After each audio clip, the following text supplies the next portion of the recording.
Hello everyone. Today we're making 4-ingredient pork chop casserole.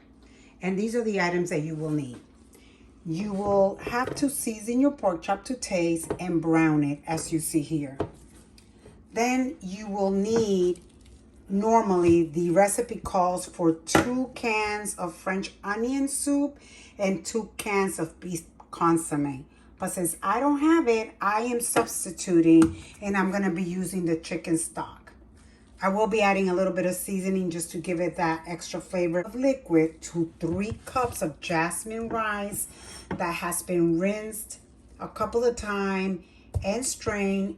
And then you're looking for liquid-wise 41 ounces of liquid, the liquid of your choice.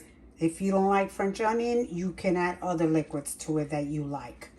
In any case, I have already washed my rice. What you're gonna do is you're gonna pat it like this.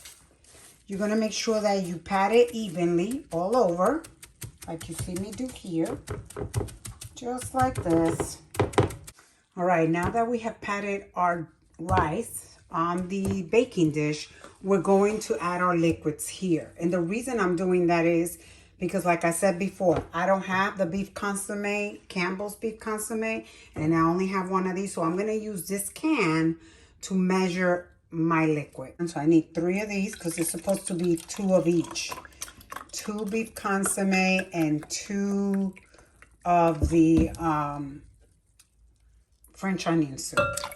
You can do it the same way I'm doing here. Now, with that being said, because I didn't have the 2 cans of beef consommé and 2 cans of French onion soup, I am going to doctor up my thing. And I'm going to be adding the poultry seasoning southern blend just to give it a little extra flavor. Just because, again, if you have the Campbell's consommé and the Campbell's French onion, you don't need to add any of this. It will taste just as delicious.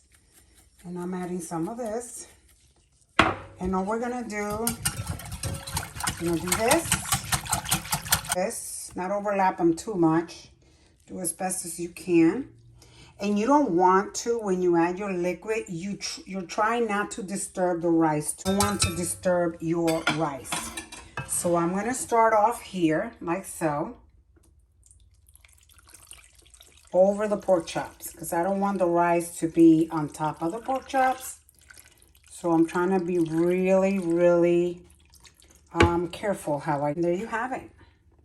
Now all we're gonna do is cover this with foil, turn our oven to 350 and allow it to bake for 1 hour. All right guys, so our rice is already in the oven, all covered up in foil, and now we're going to set our timer to 1 hour.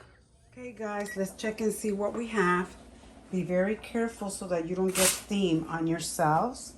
So I'm going to use the help of this so I can pick this up. Let all the steam out. See that? Oh my God, look at that. Look at that, a thing of beauty. Okay, let me just mention a couple of things.